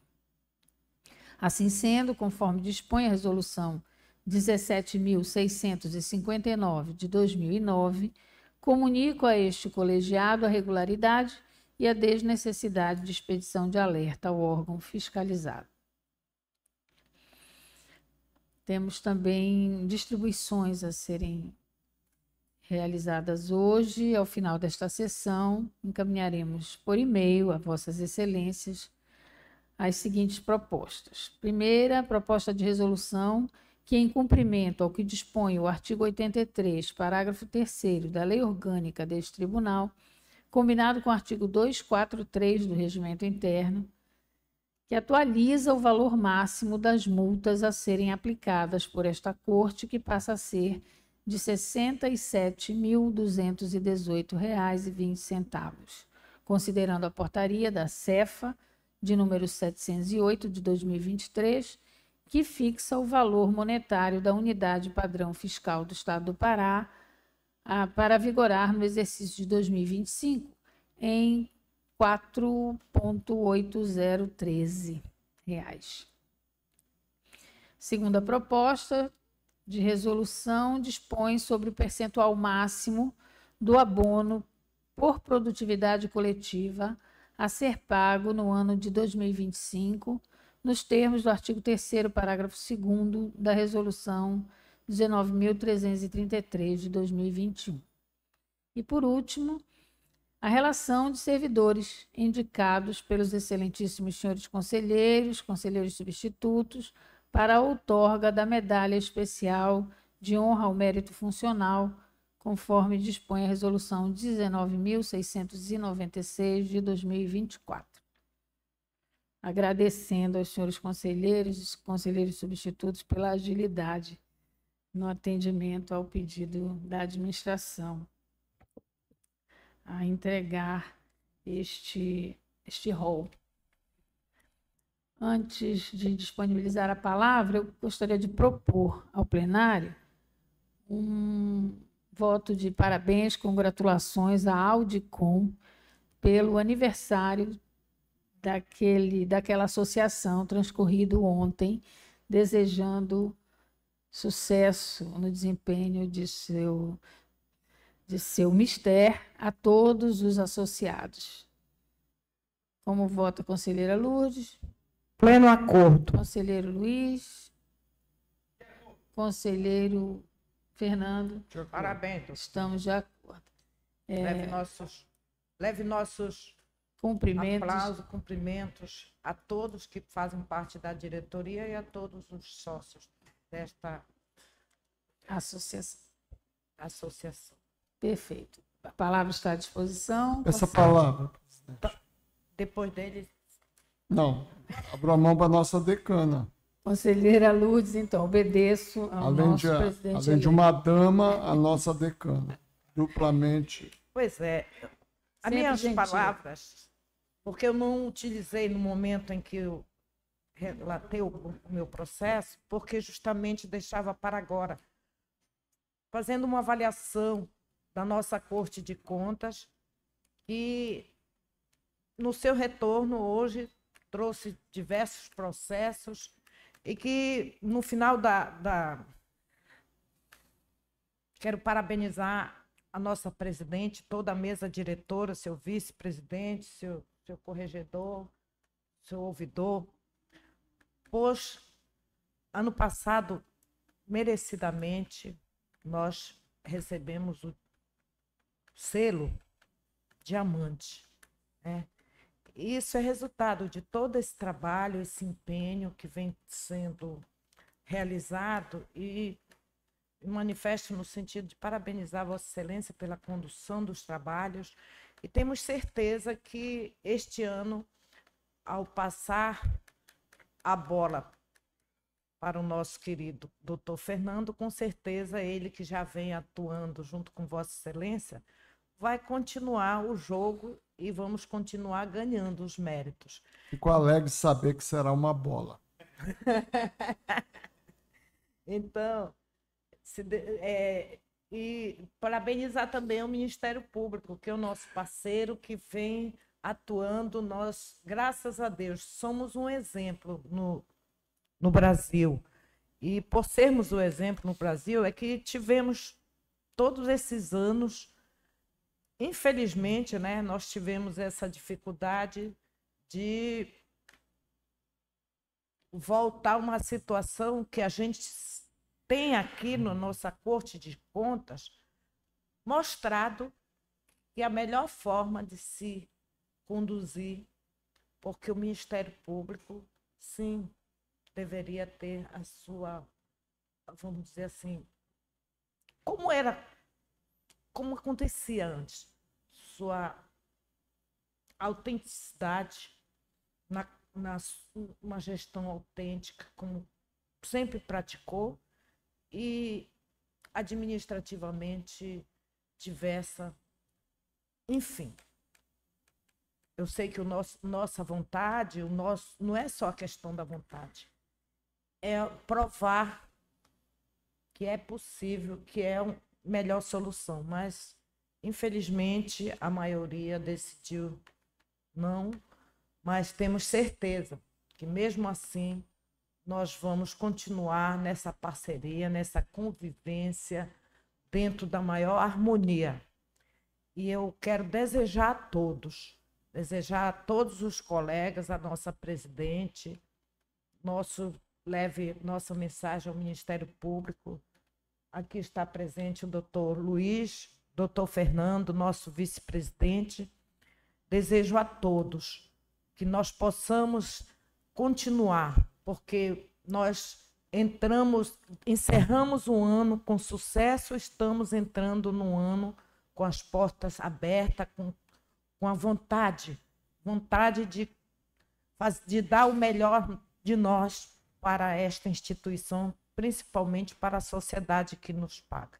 Por isso, eu fico feliz, parabenizo a gestão, e desejo já um feliz 2025, dizendo assim, que podem contar conosco, que nós queremos dar sempre o melhor para essa instituição, para que ela possa cada vez mais ser exemplo para o Brasil e para o mundo.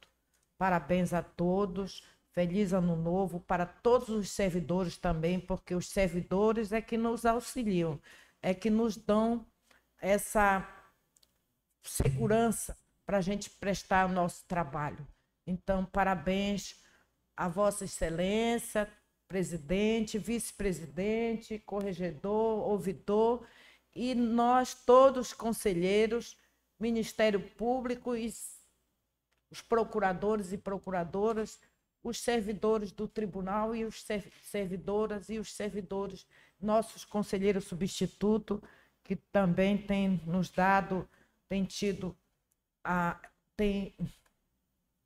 dado os seus ombros, têm sido também parceiros. Graças a Deus, Vossa Excelência está encerrando este mês a sua gestão, mas dentro de e eu espero que conclua dentro dessa harmonia, dentro dessa organização, que a gente possa cada vez mais ter a nossa Corte de Contas o sucesso que nós vimos alcançando nos últimos tempos. Tá? Muito obrigada. Doutora Lourdes, divido esses cumprimentos com os meus colegas de mesa diretora, também com os colegas conselheiros, que sem o apoio de Vossas Excelências nada seria possível, do Ministério Público de Contas, conselheiros substitutos, membros da administração da Corte e todos os servidores da Casa. Só com a união de todos e a colaboração de todos que conseguimos alcançar e manter, na verdade, o selo que Vossa Excelência me entregou. O doutor Fernando Ribeiro pediu a palavra. Obrigado, presidente. Obrigado, presidente. Eu não tive processo, então não cumprimentei ainda. Cumprimento Vossa Excelência, a conselheira Lourdes Lima, conselheiro Luiz Cunha, doutor Stefson, nosso procurador de contas, geral de contas, nossos conselheiros substitutos, doutora Milene e doutor Edivaldo, festejando a recuperação do doutor Edivaldo. Eu não tinha noção da extensão do problema de saúde dele, mas fico muito feliz em vê-lo recuperado.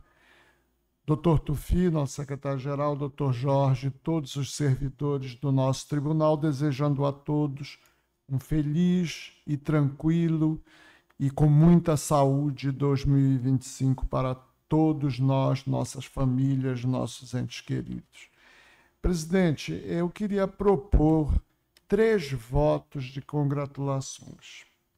Eu não sou adepto de tietagem. Se há uma pessoa que não seja de pedir a ninguém para tirar fotografia, entendeu?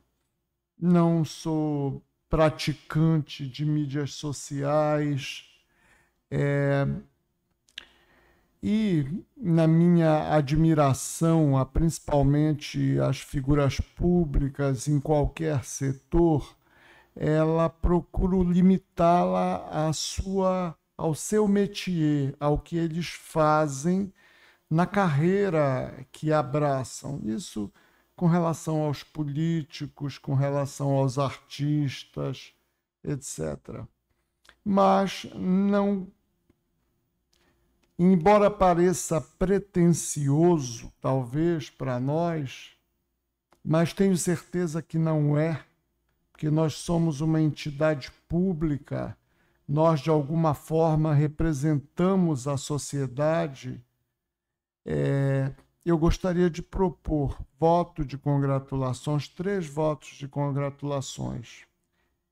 Um ao Marcelo Rubens Paiva, autor de um livro, de 2, na verdade, que narram a saga da família dele a partir da violência praticada pelo Estado em tempos negros de ditadura que os privou da convivência do seu pai, que foi sequestrado na calada da noite, levado para uma prisão, torturado e morto, e ocultado, o que é, de tudo para mim, o mais grave.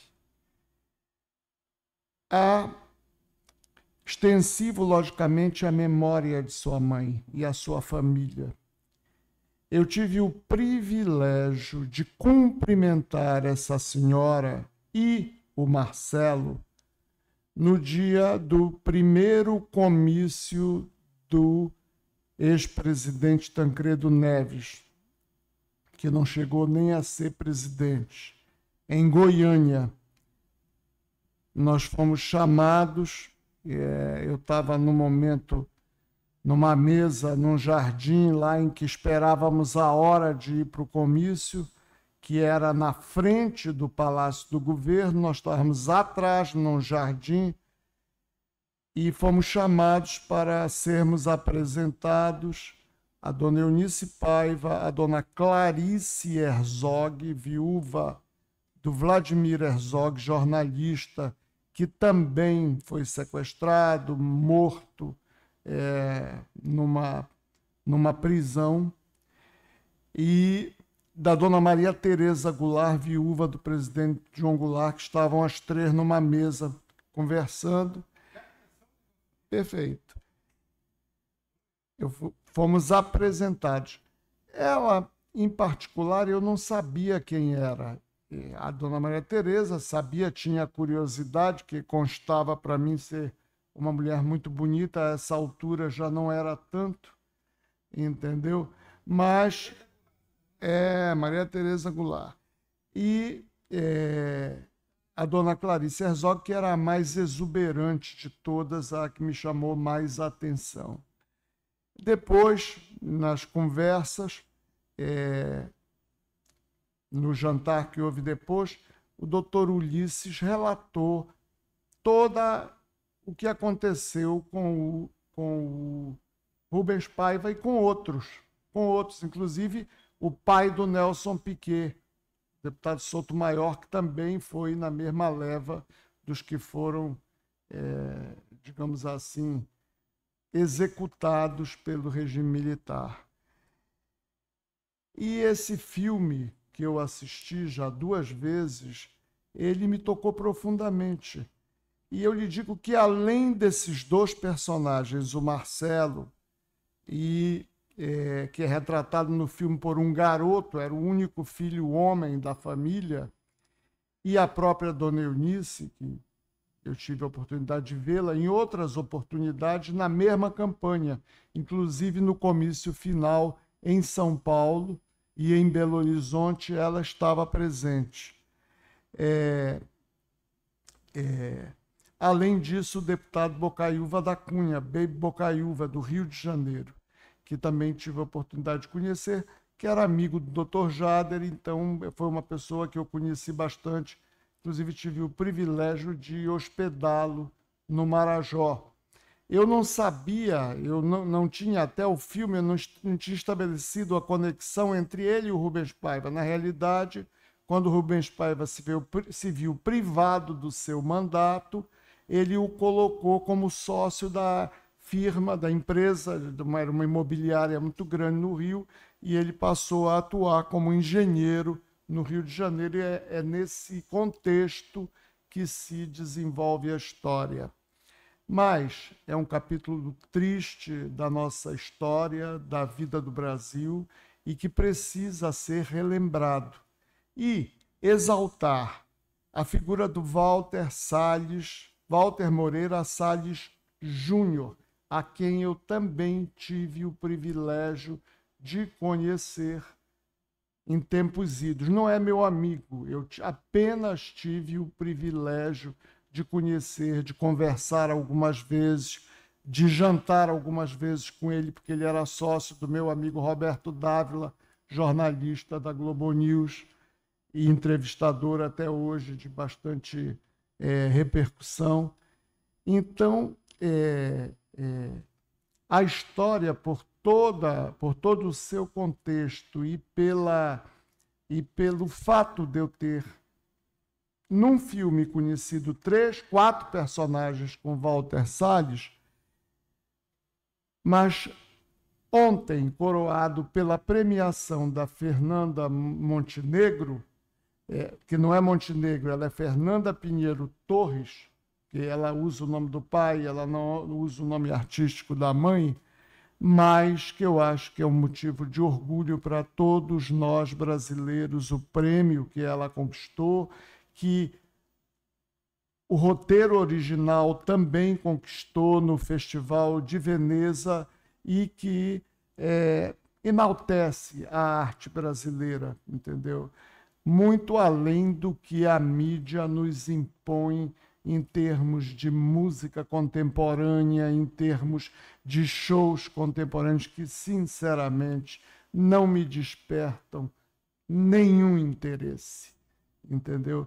Então, eu queria propor um voto de congratulações ao Marcelo Paiva, extensivo à família e à memória da senhora Eunice Paiva, ao Walter Moreira Salles Júnior. Para a senhora ter uma ideia, ele é individualmente o 10º homem mais rico do Brasil.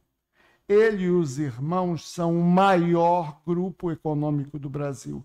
O pai dele, o embaixador Walter Moreira Salles, era o dono do Unibanco. A mãe dele era a dona do Itaú. Então a senhora pode imaginar o que é isso. E um homem com essa, digamos assim, com essas possibilidades, é um cara que se voltou para a alma do Brasil. Fez o filme Central do Brasil há 25 anos atrás, tratando da vida dos nordestinos, dos retirantes, daqueles que abandonam a família em busca de sobrevivência, e hoje apresenta um filme que é um resgate de uma história negra que o nosso país passou. Então, é uma pessoa de sensibilidade, é uma pessoa que enxerga muito além dos privilégios que lhe são facultados pela condição de um bilionário que ele é. Então, acho que é uma pessoa que merece receber o reconhecimento de nós que lidamos com os problemas daqui de baixo, da planície, das políticas públicas, das necessidades mais prementes da nossa população. E, por fim, a nossa querida Fernanda Pinheiro Torres, que tanto nos orgulhou no dia de ontem, merecidamente, porque a atuação dela é um fenômeno no filme. Inclusive, a mãe dela tinha essa característica. Ontem, nas entrevistas, eu percebi, ela no início, ela parece assim meia desconectada do contexto. Não, ela era assim. Ela foi se transformando. Ela era uma mera mãe de família e esposa dedicada. Ela foi mergulhando, porque o período do Rubens Paiva, ele era um jovem de família abastada do interior de São Paulo, de origem do agronegócio, e que se elegeu deputado federal. E foi cumprir o mandato. E foi no primeiro mandato que ele foi alcançado pela cassação, entendeu? Naqueles processos arbitrários que se instalaram no país e que a gente espera que nunca mais volte, entendeu? Então, na realidade, o personagem ele faz jus à maneira de ser da senhora Eunice, que foi agregando a consciência política e a consciência de cidadã de transformar a sociedade perigosa em que ela vivia naquele momento. Então, eles vão com certeza se receberem, ficar admirados de uma Corte de Contas do Estado do Pará ter a lembrança de cumprimentá-los nesse momento tão importante da vida deles. Era isso que eu queria propor, presidente. Obrigada, doutor Fernando. Então, eu consulto os colegas com relação à proposta, doutor Luiz. Presidente, eu fiquei aqui parado, prestando atenção, emocionado até. Quando eu digo que o conselheiro Fernando Ribeiro, ele é um historiador. Eu dei esse título aí, ele não gosta, mas eu disse, porque ele tem uma memória incrível da história do Pará, das coisas do Pará e do Brasil, porque ele é um homem do Brasil, atuou em Brasília durante muito tempo, é um estudioso, um observador. A primeira coisa que ele me fez, assim que chegou aqui, foi me presentear com um livro. Eu tenho um livro muito carinhoso aí, e já li, não li todo ainda, já li boa parte dele, mas assim que eu concluir a leitura, eu vou comentar com o senhor. E é coisa do coração dele, esse livro, da família dele, do pai dele. Mas deixa eu dizer uma coisa, o senhor deu uma aula aqui. Eu fiquei muito emocionado, porque isso toca muito na gente, no lado brasileiro da gente, no lado patriota da gente. E um dia o senhor estava conversando comigo aqui, me falou que teve a chance de conhecer Leonel Brizola e participou ainda de alguns eventos com ele, junto com o senador Jader Barbalho, que o chamava para conversar.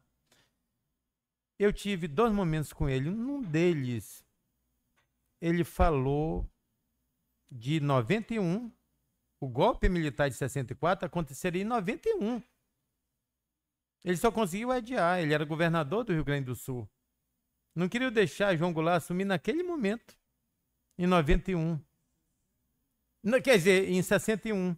Já ia ter golpe ali em 61. E ele era o vice-presidente da República, mas tinha um temor dele assumir a presidência. Ele assumiu. Mas em 64 não teve jeito. Só que em 64 o Brizola não era mais governador, ele era deputado federal. Ele também foi caçado, exilado e perseguido. O Brizola seria morto pela Guanabara. Que o Brizola é um dos poucos brasileiros que conseguiu ser governador pelo Rio Grande do Sul e pelo Rio de Janeiro. E foi deputado federal pelo estado da Guanabara, bem lembrado. E ele foi perseguido. E ele contava para nós, a gente até achava que era exagero, mas ouvindo Vossa Excelência, eu sei que não é. Eles queriam me matar. Eles queriam me eliminar. E ele conseguiu fugir disfarçado, porque ele seria morto, Brizola. Ele seria morto naquele momento. Então, o filme fala um pouquinho do que aconteceu naquele tempo, porque tem muita gente que tenta ofuscar o que aconteceu. Aconteceram muitas coisas horríveis naquele tempo. E Vossa Excelência traz isso aqui hoje, poxa, colocando... Eu sei muito pouco. Eu sei esse pedaço porque o Brizola me disse. Eu fui recebido no apartamento dele, lá em Copacabana. Vossa Excelência foi lá. E eu tenho uma foto eu pegando a mão dele, ele contou um pouco isso, eu fiquei assim. E eu fui no túmulo do João Goulart, quando Vossa Excelência falou da história da mulher dele, me emocionou também. Era uma senhora muito rica, a herança dele veio da família Goulart. E eu fui no túmulo de João Goulart, na cidade de São Borja, Rio Grande do Sul, e do Getúlio Vargas. E, presidente, eu fui na casa de Getúlio. Uma casa bem humilde. Bem humilde. E quando eu pisei na casa de Getúlio Vargas ali, aquilo veio passando um filme na minha cabeça. Eu disse, eu estou pisando aqui num pedacinho da história do Brasil. Aqui morou um grande brasileiro, que ficou muito tempo à frente da presidente da República. E fui no túmulo dele. Lá está sepultado, Jorginho, Getúlio Vargas, João Goulart, o ex-presidente João Goulart, e Leonel Brizola. Tudo um pertinho do outro lá. Aí eu fiquei... Porque a dona Neuza, não é isso? Brizola, Neuza Goulart Brizola. A mulher do Leonel Brizola é irmã do presidente João Goulart. Então, aquilo tudo vai mexendo com a gente. Vossa Excelência hoje deu uma aula aqui de história do Brasil. E esse filme, que orgulho para todos nós, né? Ter esse reconhecimento internacional. Obrigado aí pelo dia de hoje, essa sua contribuição para aquecer a nossa memória. Triste de um país que não tem memória, que não olha para trás, que não vê um pouquinho do fio da história. Triste do país. E Vossa Excelência nos dá essa chance que aqui e ali fala coisas tão interessantes, meu Deus. E quem lhe conhece sabe que jamais Vossa Excelência ia propor uma coisa que não tivesse esse grau de importância. Então, presidente, eu concordo plenamente e agradeço ao doutor Fernando por dar essa aula aqui para nós. Muita coisa eu não sabia, confesso que não sabia. Fui tocado no meu coração de brasileiro. Obrigado. Estou de acordo. Doutor Fernando, sempre digno de admiração e encantamento. Aprovada, então, as três propostas, sempre contando com o Ministério Público se associando e os nossos substitutos, acredito que assim já aqueceram. A palavra continua à disposição. Ninguém mais dela querendo fazer uso. Está encerrada a nossa primeira sessão do ano 2025, reiterando votos de um ano novo de pleno êxito e muita saúde e felicidade. Obrigada. Obrigada a todos. Rapaz.